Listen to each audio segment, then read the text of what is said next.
పసుపు తాడు ఒకటే మహాభాగ్యమై బ్రతుకుతుంది పడతి పదే లోకమై.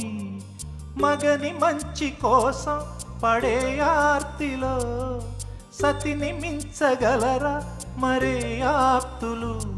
ఏ పూజ చేసినా ఏ నోము నోచినా ఏ స్వార్థము లేని త్యాగం భార్యగా రూపమే పొందగా.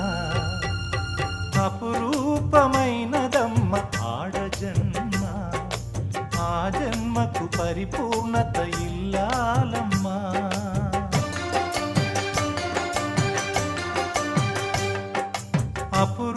అపురూపమైనదమ్మ ఆడజన్మ, ఆ జన్మకు పరిపూర్ణత